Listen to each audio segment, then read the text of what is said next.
Hello, you beautiful creatures. My name is Alexandra with This is Improv, and I am here to tell you some fun stuff. Now, for This is Improv, we like to do education and business on these Thursdays.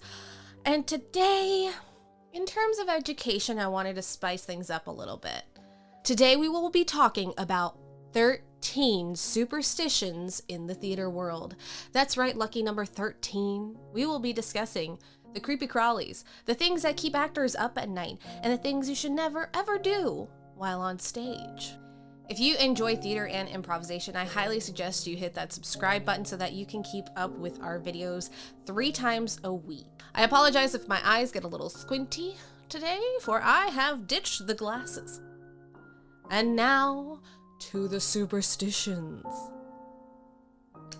So the first one is actually one that you wouldn't imagine to be something that you would want to happen or not want to happen. It is extremely good luck if your final dress rehearsal is a catastrophe. That means that you will be having one of your most successful shows. Your show will be a hit. Your show will be so easy, breezy, beautiful, cover girl. And many theater people cling to this idea that if they have a poor dress rehearsal, the show will be successful. Will it actually though, or does it just mean that you're not cooperating with your area?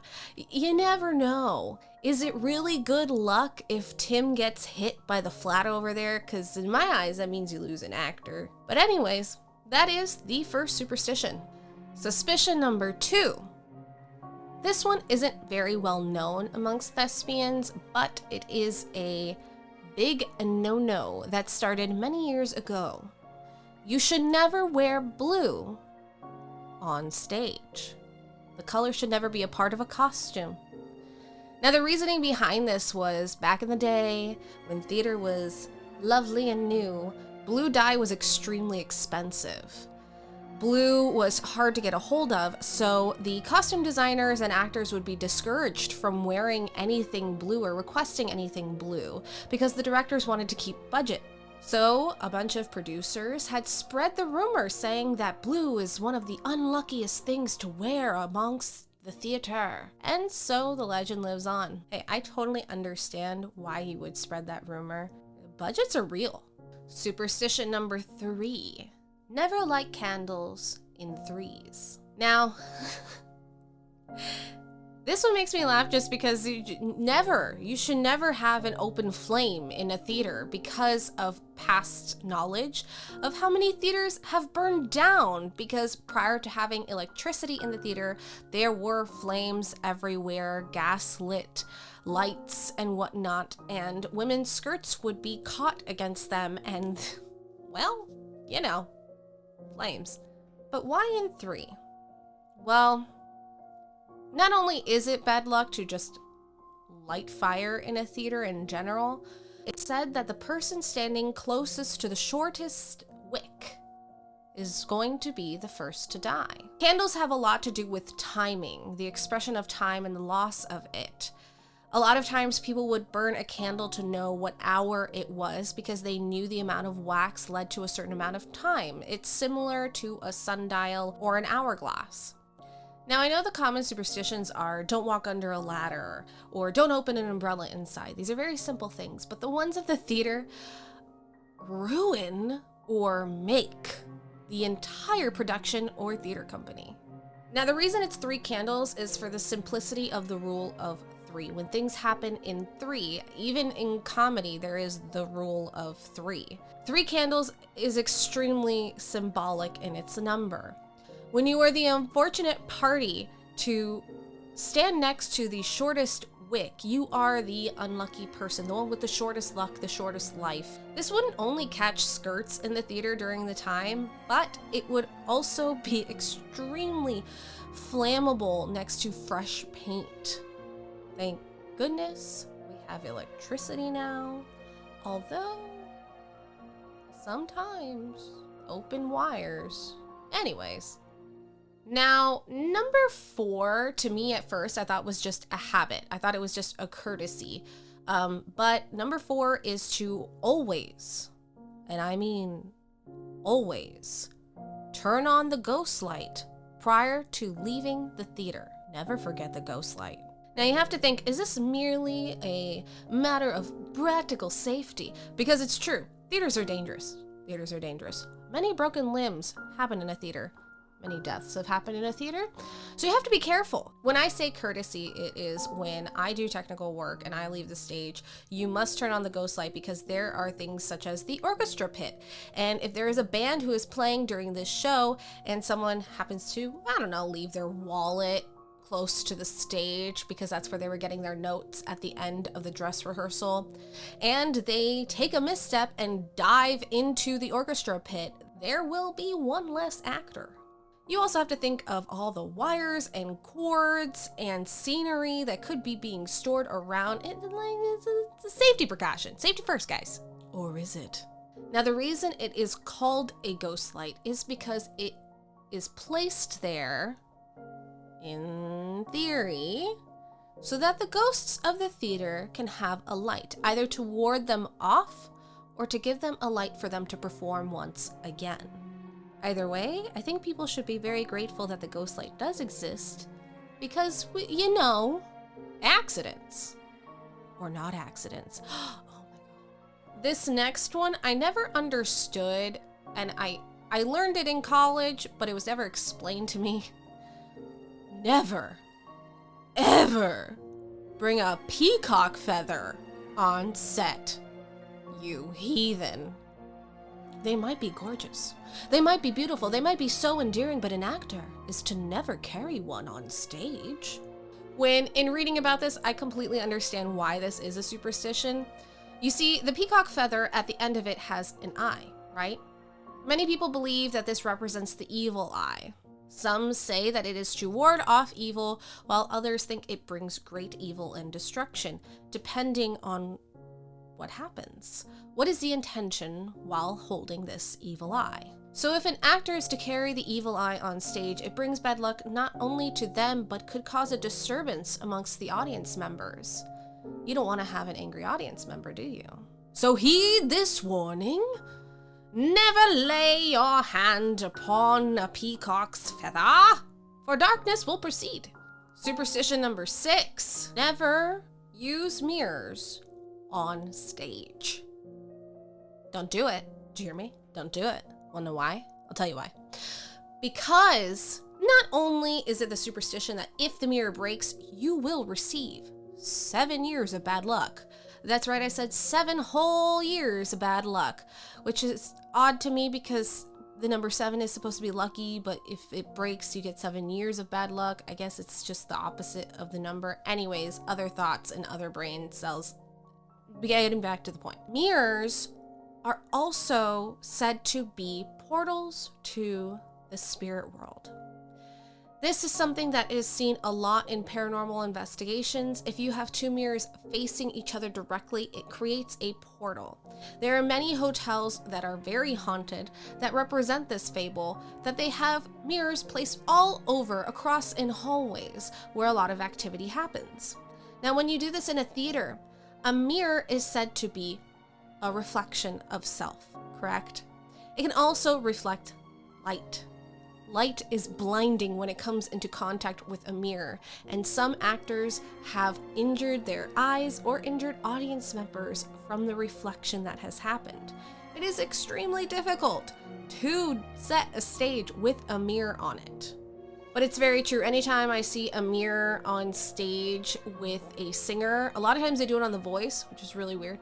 But anytime I see a mirror with a singer in front of it because they're trying to be all moody, I get nervous. Not because I think it's a portal to the spirit realm, which it probably is, I don't put it past it, but because if that light hits that mirror, that hurts. That is you staring directly into the sun. So yes, I totally agree with this one. Do not put mirrors on stage. Just don't do it. Don't do it. Don't break it. Ouch. Right? So this next one I had no idea was a superstition. I just think it's so funny. You are never to whistle backstage. It's bad luck. Don't do it. It's considered a jinx. Like if you're like a hex. It's bad. But there is validation behind this jinx, right? So back in the day in theater, we didn't have hydraulics. We didn't have electrics. You know, these electrics were man-powered. People pulling things, people lifting things. And the way that the stagehands would cue each other is a whistle. It was the easiest and least noticeable way to do a set move or to lower a sound bag, to lower a light, anything like that. And there have been actors who have been backstage who have whistled while the show was going on and have been hit to no fault of the stagehand because they whistled, right? But they have been hit with sandbags, with lights, with set pieces, and have gotten severely injured. So don't you dare whistle backstage, because now we have things such as microphones and they get picked up, and I promise you, your operator is not going to enjoy that. The next superstition is to beware the ghost of David Belasco. Belasco? Belasco? Belasco. Located at 111 West 44th Street on Broadway is the Belasco Theater. It is one of the oldest show houses. David Belasco used to oversee the theater, and people think he still does to this day. They called him the Bishop of Broadway. Many people working in the theater have seen Belasco sitting alone on the balcony overlooking the theater. They have seen him walking through the lobby, and they have also seen him stopping and talking and checking on patrons as they enter and exit the theater. Some do believe that he is still overseeing his namesake. Now that's commitment. Even though you're dead, you're still working. Hats off.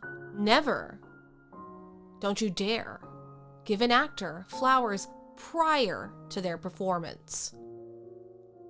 They didn't do it yet. They didn't blow your mind yet, you know? And that's why it's bad luck.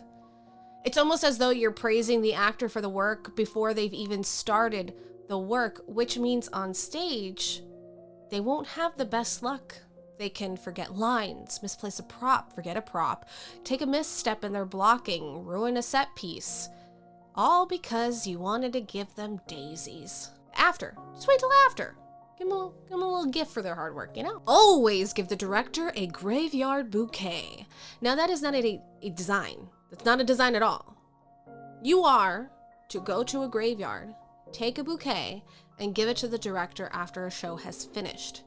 Obviously, actors love symbolism, and it means death to a show, the end of a show. Even after a show, a lot of times the production staff will have a post-mortem so that you can discuss what happened during the life of the show. Back in the day, the arts didn't have a lot of funding at all. Just like how I said about the blue dye, they created that for the superstition of it so that they could keep their budget. Well, the actors would go to graveyards and take flowers to gift to the director after the show because that's the only thing they could do. They couldn't afford to go and buy flowers. This one, you know, it's gruesome and you're stealing, but it makes sense. I know, but it's a post-mortem. Symbolically, it makes sense. There you go, symbolically. Don't steal things from people's graves. Don't do that. They will haunt you. Beware a visit from the ghost of Thespis. Thespis, where our name derives from, Thespians. So Thespis is the first actor to be said to have stepped out of the orchestra, because in Greek theater, there was something called the orchestra. The orchestra was an overwhelming sense. They were one in their acting, and he was the first to step aside from that and play a character. So Thespis is like our father, Papa, if you will. And that is why we are called Thespians. It's funny because Thespis wasn't a trickster in any way, but he is almost like our Loki. If the theater is not lucky enough to already have ghosts haunting its presence, then anything that goes wrong or anything that goes missing is blamed upon Thespis. So, this next one is one that is known across the land, and if you don't know, now you know, okay? Never say good luck before an actor goes on stage. You say break a leg, or as I like to say, break all the legs, because it is said that the spirits that cause mischief in the theater already, or whatever wishes you wish upon a show, the opposite will happen to them, because there are those who reside in the afterlife. So, rather than saying good luck and then the opposite happening to jinx it, much like the whistling, you must say break a leg, because then the opposite will happen. You will have the best time. You will break a leg. This one I believe in it. I really do. I think it's just in my brain now, and just say break a leg, not good lucks. We don't need those. So I don't know if any of you are located in a theater or consider yourselves to be in a theater at this time. So I'm gonna say never say that Scottish play. I'm gonna write it right below me. It's right below me, okay? Look away if it hurts. Never say that Scottish play in a theater. It's no bueno. That's some bad juju that you don't want. A lot of actors have learned this the hard way and have tested it, not believing in its theories. Expressing the name loudly, McDonald's, you know? I'm sorry, I had to. Now, what I didn't know is that there's things to undo the damage of saying this. So you must recite other Shakespearean quotes from his other plays to reverse that Scottish play, I guess? Reciting absolutely any line from Two Gentlemen of Verona will reverse it, says the interwebs. Or you can recite a specific line from A Midsummer Night's Dream. If we shadows have offended, think but this, and all is mended, that you have but slumbered here whilst these visions did appear. Poof, booga booga, all gone, we hope. Or you exit the theater, spin around in a circle 3 times, and spit. And in reality, the reason why you don't say that Scottish play in a theater is because the show itself has some witchly intentions and incantations within it that people believe actually call upon spirits. And that is your 13 superstitions about the theater. Do I believe all these superstitions? No, I personally don't. I know a lot of people who truly believe in this. I'll go under ladders, I'll open an umbrella inside, and nothing happens. I've never broken a mirror though, which I never want to because glass and ouch.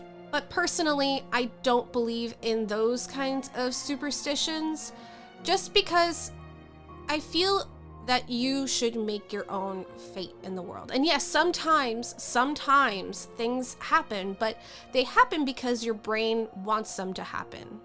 I do believe in ghosts. I do believe in the other world. Don't get me wrong. But when it comes to things like this, suspicions that have been created, we even found that the blue dye is one that was just manipulated by a producer because they wanted a budget, which is totally understandable. So you have to wonder, are these things actually going to ruin your show or make your show? I don't think so. I think that's all based on skill, commitment, and teamwork. And I truly believe that theater people have the ability to do whatever they want despite the superstitions that happen. Now that is just my positive attitude. I hope you had fun listening to these 13 theater superstitions. Don't forget, if you like the content that you see, make sure to check out all of our other videos. We have playlists linked down below, as well as some organizations you should take a look at.